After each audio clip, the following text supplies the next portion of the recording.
I want to pick up where we left off yesterday. I think at the end yesterday we were talking about the situation where if, and I'm just going to use a 30, 60, 90 triangle here just to make things easy to view and understand. So if I tell you that distance right there is 11.55, what would you multiply that number by?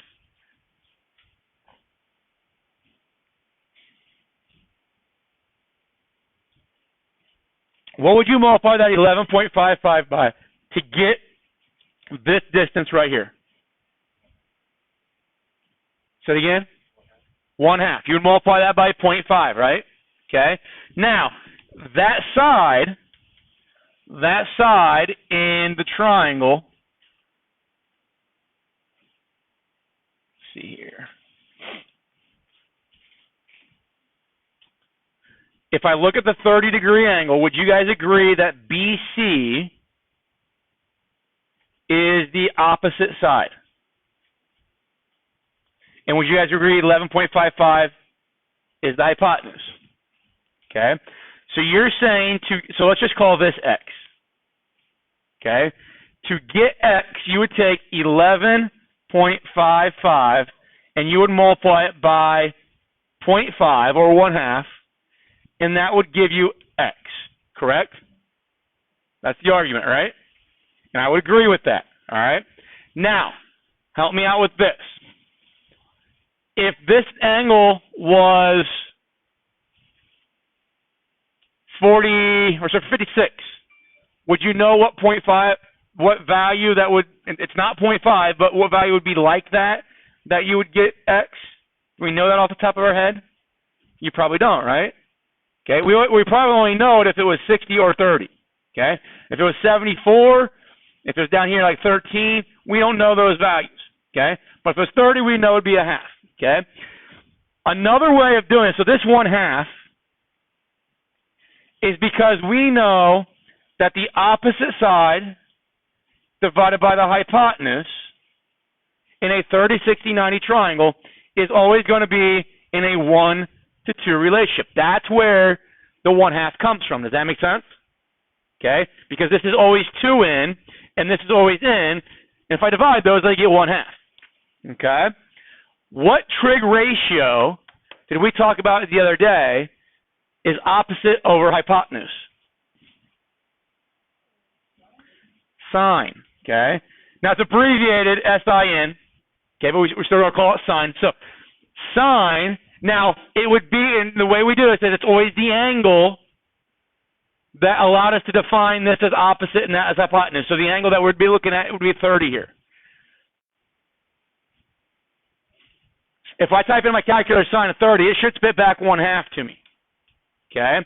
So this number right here, this number right there, is listed in our calculator, and eventually, if we have time, I'll show you how the calculator is programmed to do this. But that 0.5, that we know is 0.5 for a 30, 60, 90 triangle.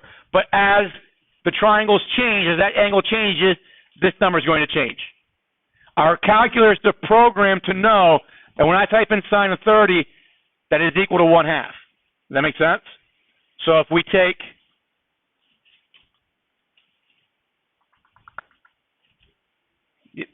Desmos up here real quick.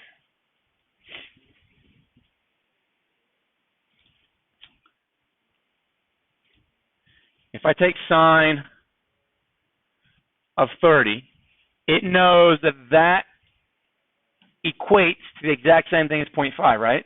So if I say sine of 13 degrees, if I were to divide the opposite side by the hypotenuse of any triangle that has a 13-degree angle in it, it's going to reduce to 0.22495. So that is equivalent essentially to that 0.5. Does that make sense? That the sine of 30 was attached to. So sine of 13 is always going to be attached to that number right there. Sine of 20 is always going to be attached to that number right there. The sine of 70 is always attached to that number right there. Those are ultimately the scale factor that we're going to use to find the missing side. Much like when we were looking at this here, okay, 0.5 is the scale factor that we're going to use to multiply 11.55 to get this missing side. Does that make sense to everybody? So the way that this happens, the way that we end up doing this, is if I want to find x, now we know that we can multiply by 0.55, but if I'm using the trigonometry instead of the special right triangles, I'm going to say sine of 30, okay, is, okay, so sine is opposite over hypotenuse, correct? So what is the opposite side for 30? It's x in this case. So I'm going to write it as x over, what's the hypotenuse? 11.55, right? Okay. Now, if I've got an equation that has a variable in it, in which the variable has, and it doesn't just have to be, you don't have to be looking just at the variable. Let's just say I have an equation that has a denominator or multiple denominators. How can I get rid of those denominators? By multiplying by that denominator, right? Or the LCM if you've got multiple denominators. So if I multiply both sides by 11.55, right? I multiply by 11.55 here. Those are going to cancel. Multiply by 11.55 to the left. And I get that, correct? And what we're going to do is we're going to type this in our calculator. It's going to tell us what x is. But what is our calculator doing? It's taking that sine of 30 that we knew should have been that 0.5, right? So it's digging through its storage, essentially. And it's saying, okay, sine of 30 is what? It's 0.5. So take the 11.55 and multiply it by 0.5, and that's going to give us a value for x. Okay? And what's nice about that is it also knows, okay, if it's sine of 27, if it's 27 degrees. So let's see here. So if we go sine of 27 degrees, so I'm going to say opposite over hypotenuse would be this one here.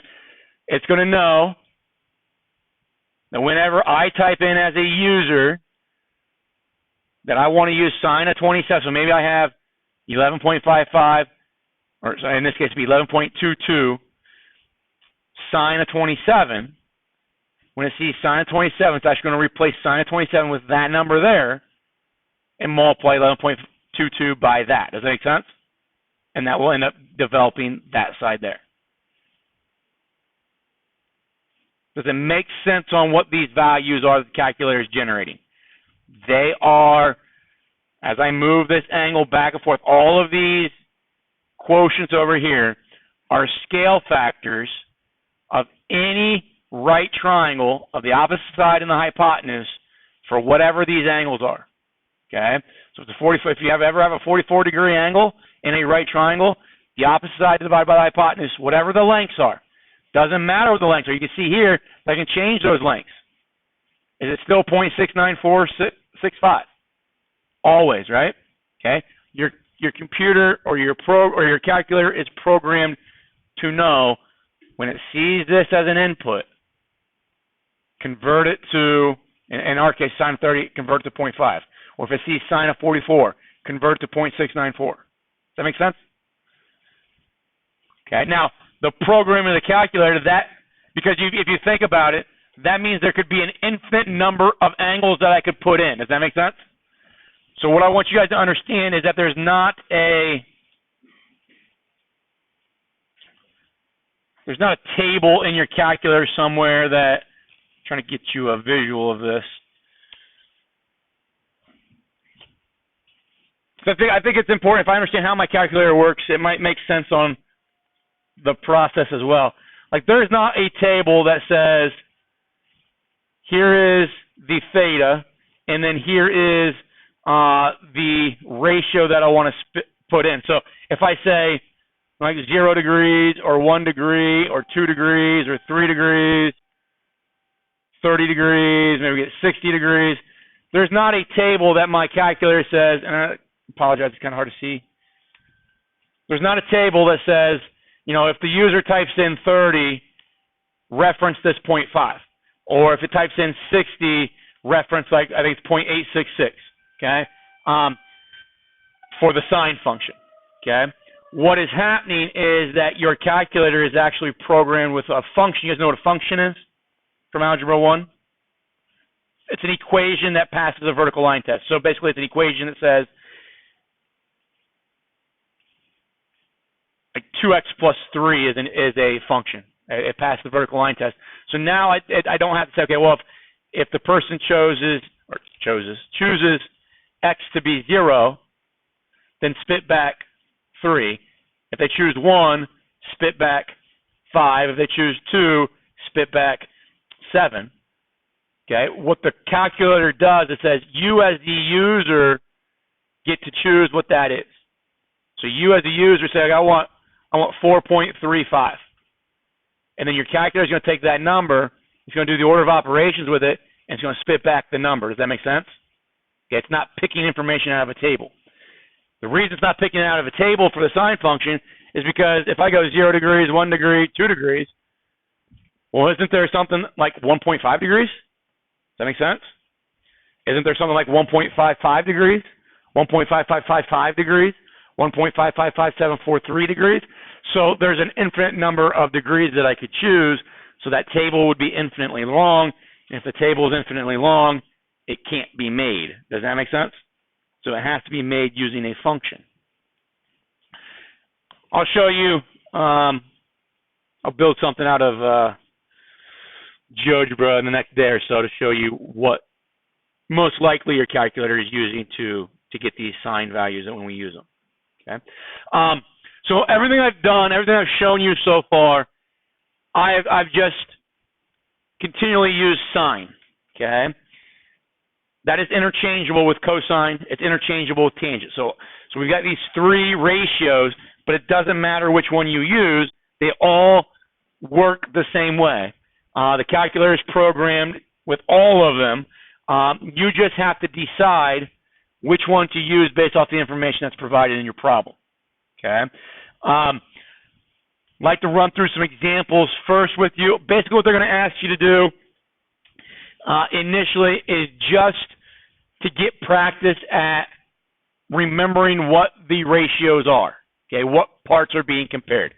So if it says what are sine, cosine, and tangent ratios for angle T, okay, so I always at the top of my papers, especially early on, when you guys haven't ever used this before, I'm going to write that down. Usually the TOO one, the tangent, people don't get confused with the other two. These two, a lot of people will get confused. Okay, so if I want to write the sine of angle T, first thing I'm going to do is identify angle T. Okay, I'm going to draw my attention to that. And now I'm going to label all the sides in relation to angle T. So what side would this be in relation to angle T? Is it the adjacent, is it the opposite, or is it the hypotenuse? It's the opposite. Okay. What is 17? That is the hypotenuse, right? And then by default, that means 15 must be the adjacent. So then it wants the sine of angle T. The way we would write this, we would say sine of angle T is opposite over hypotenuse. OH tells you opposite and hypotenuse. So 8 over 17. Okay. Eventually, we'll walk through and talk about how I can use that 8 over 17 to actually tell us what that angle measurement of T is. Then they want cosine of T.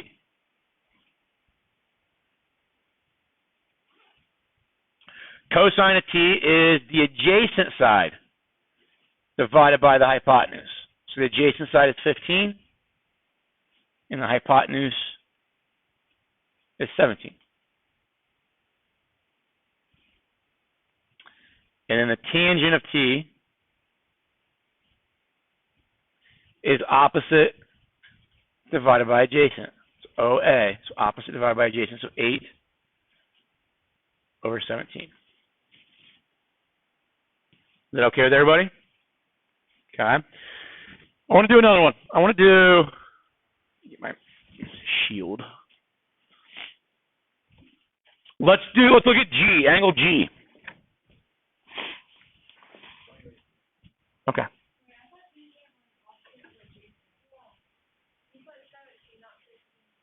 Oh, I'm sorry. I'm sorry. You are right. Opposite over adjacent.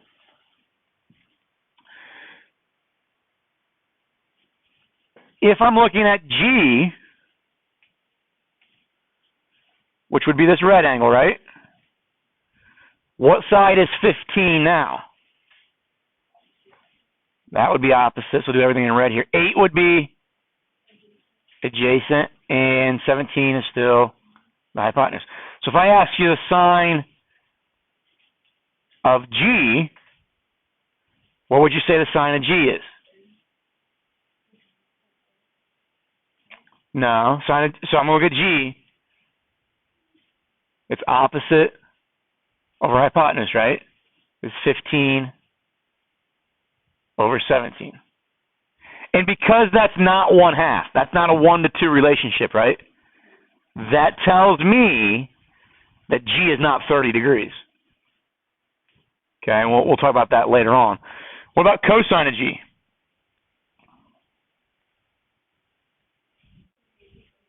(8 over 17). And tangent of G, 15 over 8. Okay. What kind of angle, in comparison, if you knew angle T's measurement, what do we call angle G's measurement? Or what was the relationship between those two acute angles in a right triangle? They're always what to one another? If they add up to 90, they're complementary, right? So angle T and angle G here are complementary angles. And what we find out is that the sine and cosine of complementary angles should be the same. The sine of T is the same thing as the cosine of G. The sine of G is the same thing as the sine of G is the same thing as the cosine of T. That kind of make sense? What do you recognize about the relationship between the tangents? They're reciprocals.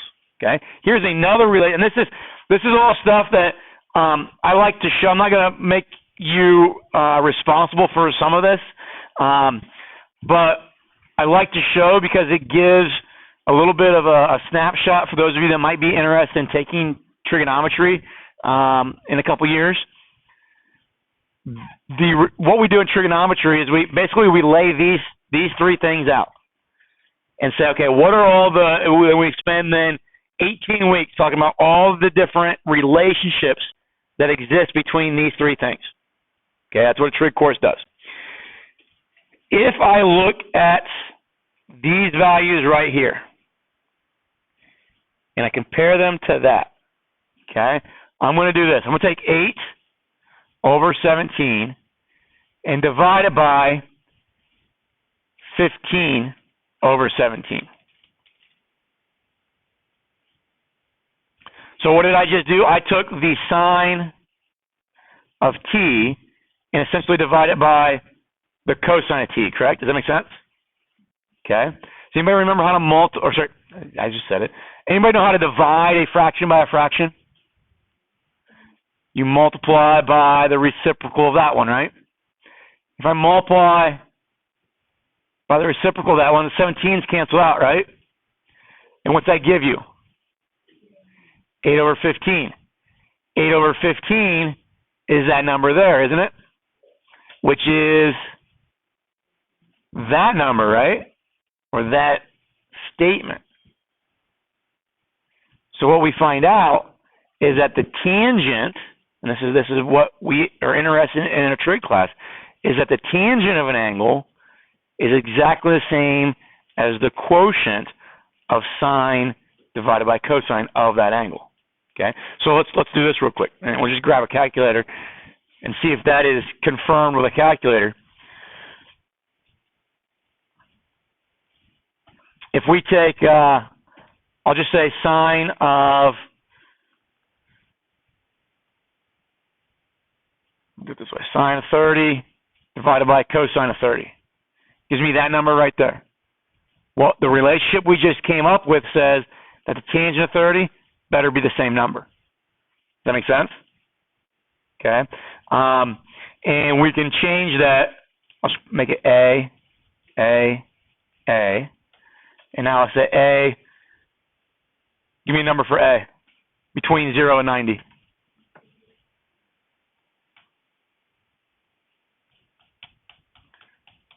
You see that no matter what I put in there, those are equal. Okay, and if I make it, 47. If I make it 57, always equal, right? Now if I make it 157, we do get some equality there. Okay, if I make it 257, equality. 357, equality.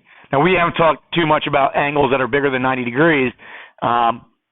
Trigonometry allows us to start talking about these bigger angles that are bigger than 90, bigger than 180, which are things that we've kind of avoided so far in trig. But that's just a unique relationship, okay? The end of course exam in the past has asked questions that are, if I have like sine, I don't know why it's not letting me right there. If I've got a triangle like triangle PON here, if I say sine of angle P, okay, that is equivalent to, I'm going to put a box here, okay, and they won't give you any of these values, okay, or they might, I've seen it where they've got multiple choice as well, but sine of P is going to be identical to the cosine of N. Does that kind of make sense?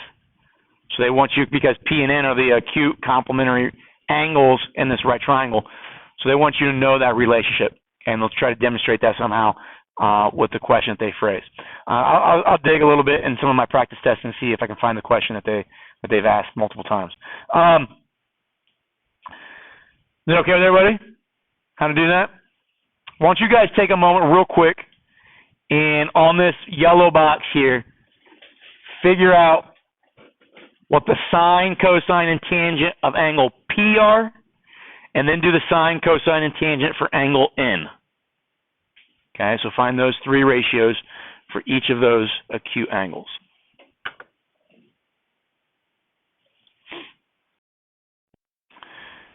All right, if I ask you for the sine of P, what did you guys come up with for the sine of P?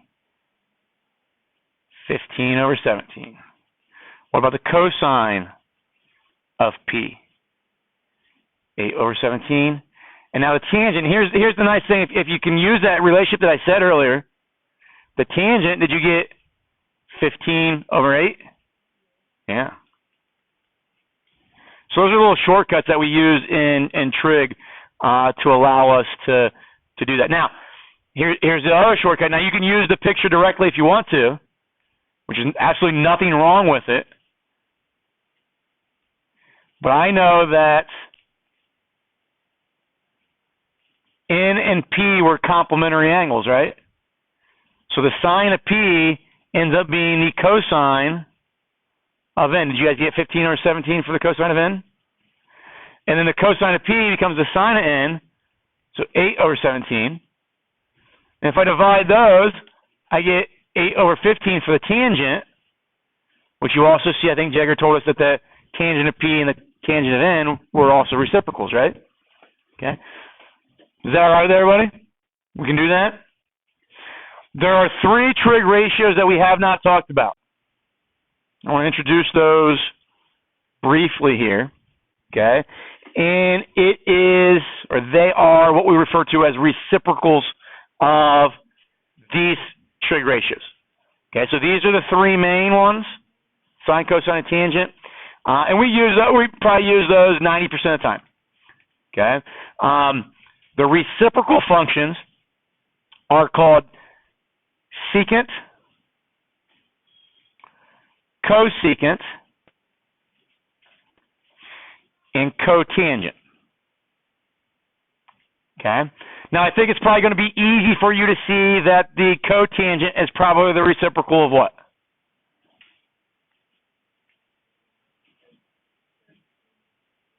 Probably the tangent, right? Okay. Now these two are hard to remember which one is which. Okay. I remember it based on the letters that they start with, okay? And the relationship I remember is that the S's don't go together, okay?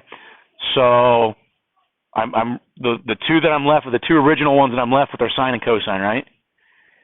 And if the S's can't go together, then the reciprocal here cannot be sine. Does that make sense? Okay, so this has got to be cosine. Cosine goes with that one, and sine goes with this one. Okay, so a lot of times what we'll do is we'll say, so that there's abbreviations here, much like there's abbreviations with cosine, sine, and tangent.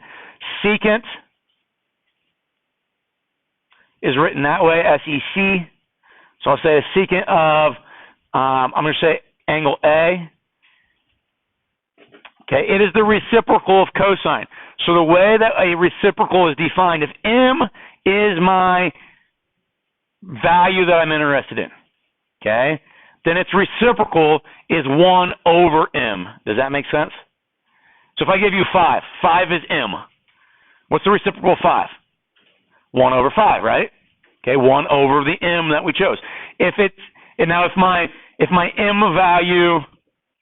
M value is like 2/3, okay, if that's M, and I said reciprocals are defined by 1 over M, then if M is 1 or 2/3, then the reciprocal should be 1 over 2/3.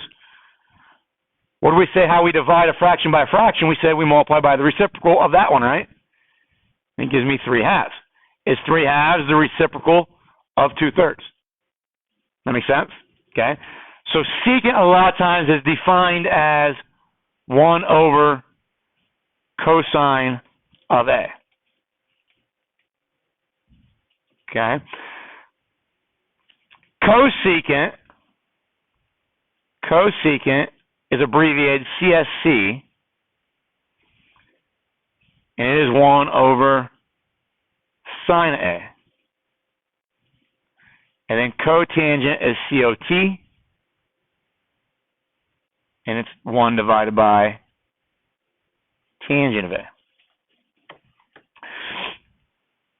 What kind of stinks technology-wise, like TI is like the TI and Casio are the two like calculator manufacturers that are like the most prolific. Okay, if I go to Myers or Walmart or whatever, those are the two brands that are going to be there. Okay, neither of them have secant, cosecant, or cotangent buttons on them. Okay, so if you wanted what the cotangent of an angle was, okay, so let's say that, let's just use one of these over here. Tangent of n was 8/15. Okay, so let's just see what 8/15 is as a decimal. 8/15 gives me that. Okay, if I wanted to know what the cotangent of angle A was, okay, it's going to be 15/8, which is 1.8. Does that make sense? Okay, 1.875. What happens eventually is we're going to use our calculator, and like I said earlier, like the sine of 30, our calculator is programmed with that to be 0.5, right? Well, if I want the cotangent of 30, our calculator doesn't have that programmed in it. We would actually have to type this in. Does that make sense? Because there's not a button for it. Now, if you use Desmos is nice because like if I wanted a cotangent of 30, okay, I'm going to have to apologize because this version of Desmos does not have it. Okay, if I wanted to use this version of Desmos to figure out what cotangent of 30 is, I would actually have to type in 1 divided by tangent of 30, and it's going to give me that number right there. Okay. Now there is a version of Desmos that does. If we go to the graphing version of Desmos, which I don't know why they're different. I don't know why their program's a little bit different here. But if I type in cotangent of 30, okay, now I'm in the wrong mode. I'm going to go to degrees. We get 1.73. That's the same thing as 1 divided by tangent of 30. We see that? Okay. So that's the nice thing about this calculator, is that I can use cotangent, secant, cosecant, and type them in that way if I need them. On a TI 384, on the TI 30s that are handhelds, and on the scientific calculator that Desmos creates, you have to type it in using this relationship. Okay. Will we use these very often? It depends. Okay. I would say of the problems that we do, if we do 20 problems, maybe 1 or 2 of them involves secant, cosecant, cotangent. Okay. But that's if you see those, that's the relationship. They're just the reciprocals of cosine, sine, and tangent. Now, through a little bit of algebra, we could redefine these. So this is secant defined in terms of cosine.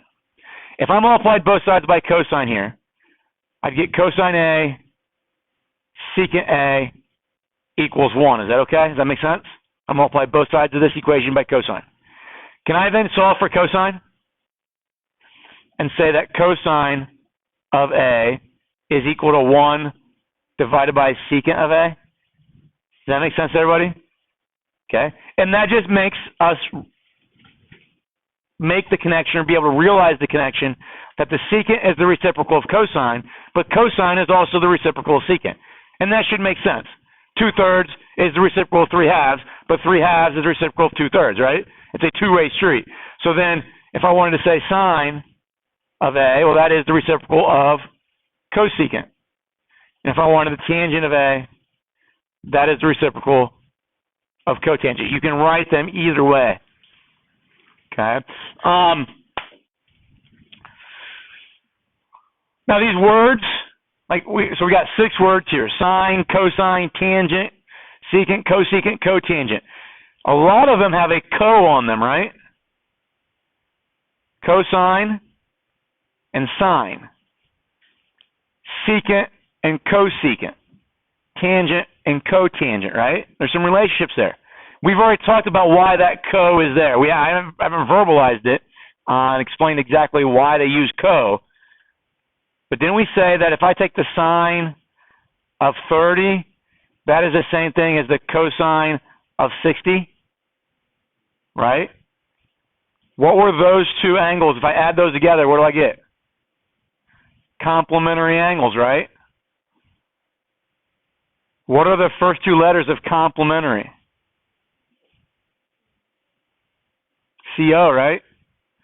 So these words are designed in tandem like this to help us remember that sine and cosine, the sine of 30 and the cosine then of the complement, are going to be equivalent.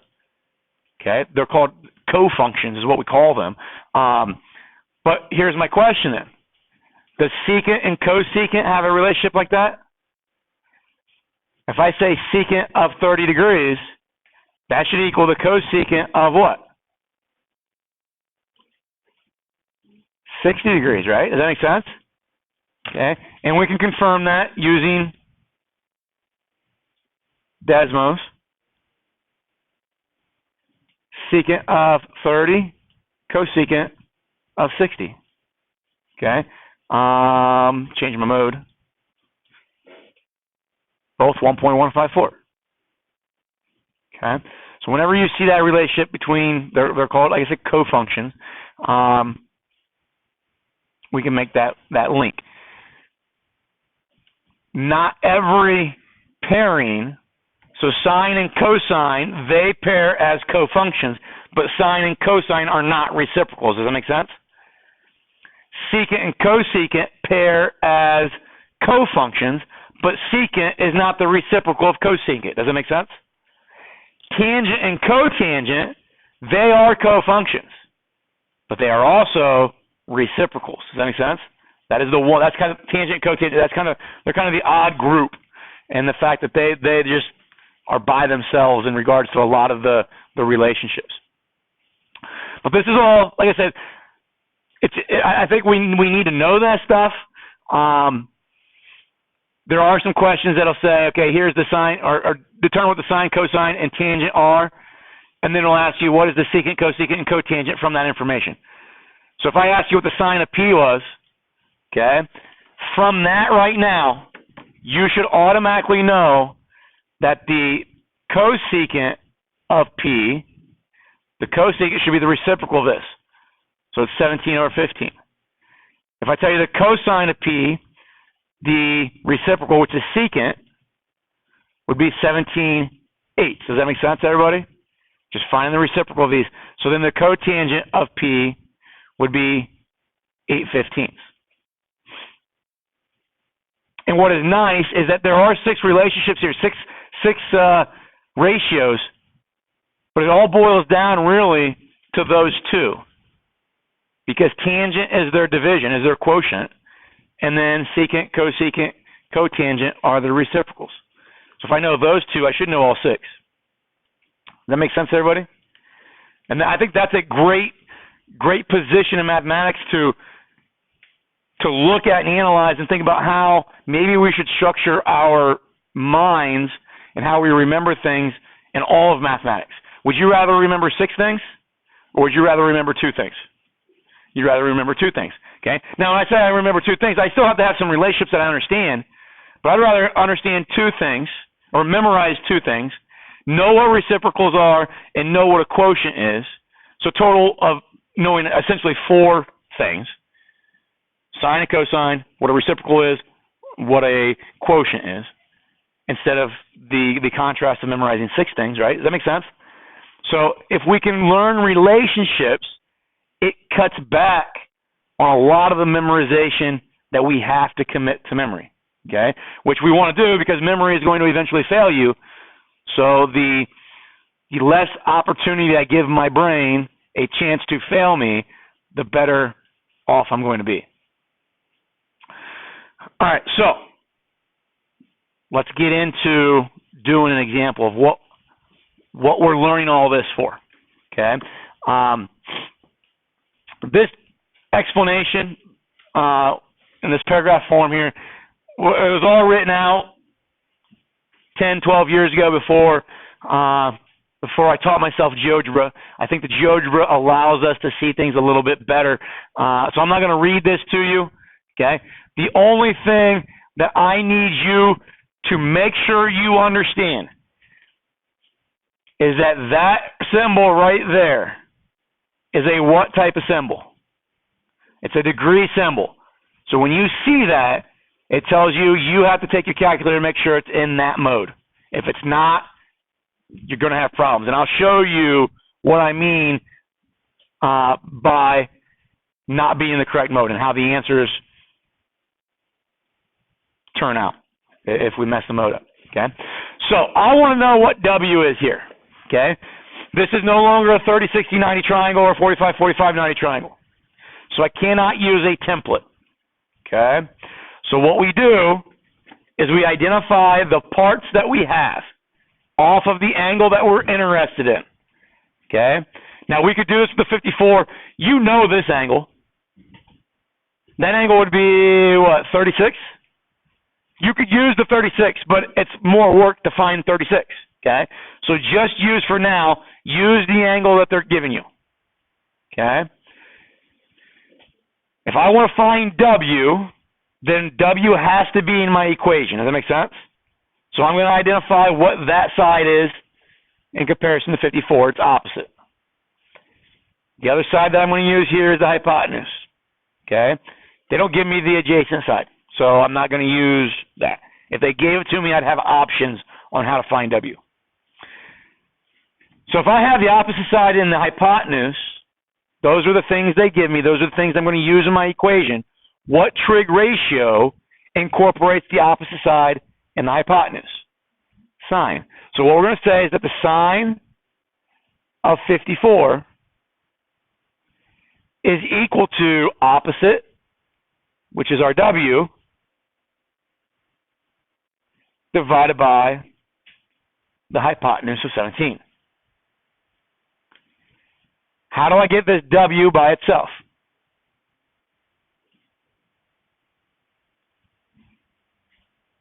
Multiply both sides by 17. Okay? Now remember what this was here. That there, okay, like I said, if that 54 was a 30, that would be telling me that 0.5 that I need to multiply 17 by to make it smaller so that I get that other side. Okay? Well, sine of 54 is not 0.5. It's some other number, but our calculator knows what it is. So we're going to take our calculator. Okay? I've already checked. I'm in degrees. I'm going to type in 17 sine of 54. And 13.753 then, 13.753 is the length of W.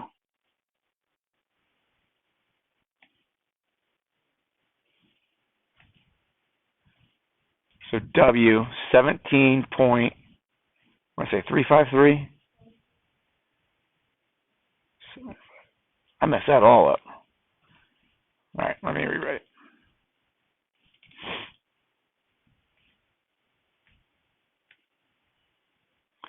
$13.753.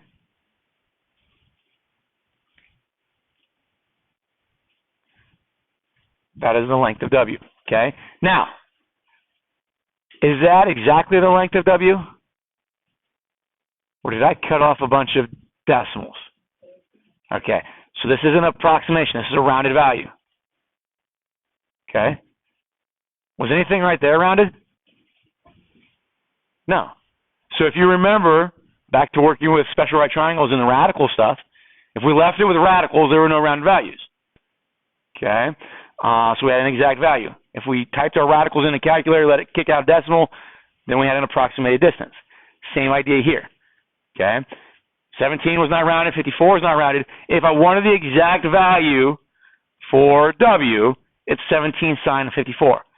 If I'm okay with a rounded value, it's 13.75. Okay. And we have to know the context of the problem to know which one of those is appropriate. Okay. If I am, if I need to go to Lowe's to get some molding or length of boards or something like that, and I tell the guy, hey, I need 17 sine 54 feet worth of 2x4s or whatever, he's gonna tell me go Menards. Okay. But if I go there and I say, oh, I need 13.75 feet, okay, they're going to be able to help me. Does that make sense? So that context will tell me, which of those values to use. If I'm working for NASA and I'm trying to put something into orbit, or I'm trying to land a probe on Mars, I probably use the 17 sine 54. Does that make sense? Okay. If I round values, there could be issues with that. Okay. You guys are carrying something around with you right now that tracks everywhere you go, correct? Okay. Your cell phone has GPS on it and knows everywhere you've gone, everywhere you've been, right? Okay.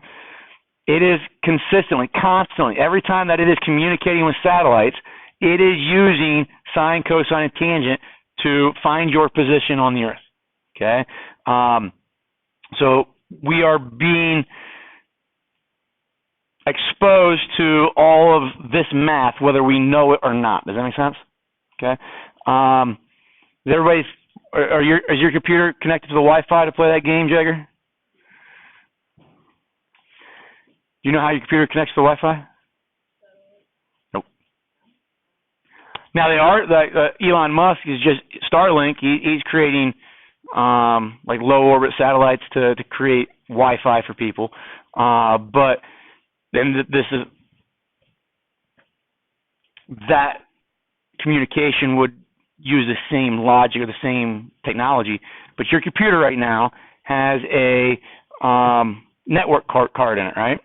Okay, and basically what's happening is that your computer has a receiver, and that router up there, okay, on the ceiling, is from those antennas is sending out an electromagnetic signal.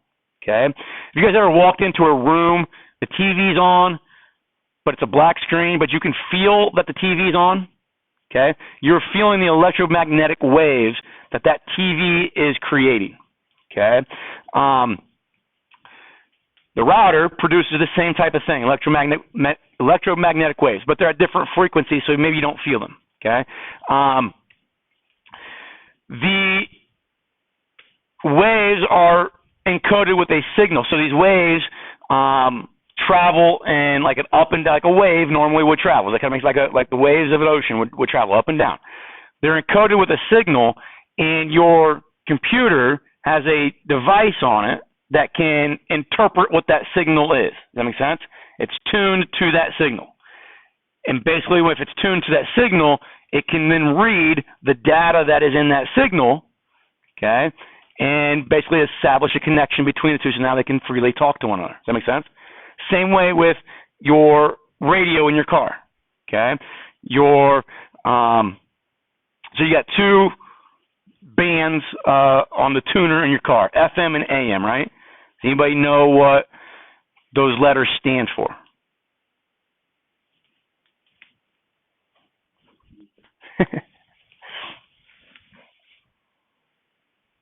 I figured nobody knew. AM stands for amplitude modulation. Okay, I'm going to show you something here real quick. Okay, so you guys have seen, you guys like ever been driving down Cable Road and you get by like Myers? There's the Time Warner Spectrum station right there. They got that big satellite dish thing. If you go out to, WLIO has them. So we're talking TV. We're talking about radio stations will have them on top of their buildings, all that kind of stuff. But those things are transmitting signals. Okay, they're sending signals in three-dimensional space. But those signals travel like this, and they're encoded with something like this. Okay, now there's an A in front of here that I'm going to create, and what I can do is I can make that thing go bigger or smaller. Okay, that increase in the height of that wave is called the amplitude. Does that make sense? Essentially the distance from the top part to the bottom part, okay, the peak to the valley, the average of that distance is referred to as the amplitude. Okay, so if I'm on 11:50 a.m., 11:50 a.m., so 11:50 is essentially this number right here. Okay, so that number, let's say we move it to like 11:50. Okay, now my station, so 11:50 a.m. The radio station is broadcasting at that amplitude. Whatever their message is, it's being encoded into this wave, this electromagnetic wave, and the signal is being broadcast, right? Okay, and that's hitting you right now. Does that make sense? Can anybody hear 11:50 a.m. right now? No way, right? Because your brain doesn't have the device to interpret that signal, okay? But my car, my radio tuner, when I tune it to 11:50, I turn that knob to 11:50, it is adjusting the tuner to be able to decode and read these messages, these data waves, these electromagnetic waves that have an amplitude of 1150. Does that make sense? And once they're tuned to that, my radio can give me the data that's in there. It can play the music, play the radio station, whatever. Okay? So that's 1150 AM. And you can pick up, so AM waves travel a lot better than FM waves. Okay? AM waves, like I can listen to Chicago from Lima. Okay? But if you've ever been listening to like 93.1, 92.1, 102.1, whatever, FM, like I get to Findlay and I can't hear those, right? They get out. I lose that that range. FM is talking about, basically what happens is that A value goes there in the function, and now we change the width. Okay, we either compress or decompress the wave, but that wave might be like 92.1. Okay, and then this wave might be 93.1. Okay, but it's different messages, right? Okay, have you ever been in a situation where you can kind of hear two radio stations playing over top of one another? That's because those frequencies that are being produced, those waves, are very similar, and your radio is having trouble deciphering which one to play, so it's just playing a little bit of both. Does that kind of make sense? Okay. Noise-canceling headphones. Anybody got noise-canceling headphones? Okay? So what your noise canceling headphones have on the outside of them is a microphone. Okay? Which is weird because they're headphones, right? So they should be speakers and not microphones. But why they're noise canceling is because they are interpreting the ambient sound. So the chit chat or whatever that's going on around you, it's interpreting those as a sine wave. And then on the inside of your ear, okay, it's obviously you're playing your music and all that stuff, but it's also playing another sine wave that is the antithesis or the opposite, essentially, of the ambient sound, and they cancel each other out. And you can't hear anything. Does that make sense? Okay. Or you can't hear anything of the outside stuff. They reduce that ambient noise. But all that stuff, all that technology, all those things that impact us on a regular basis, the technology is built using sine, cosine, and tangent. Okay, and understanding sine waves. There's a lot of stuff that happens with light that is very similar to that. Maybe we'll talk about that stuff later on. No new homework, but tomorrow my plan is maybe talk a little bit more about that science stuff, but then get through some more practice problems. Okay. Have a great rest of the day.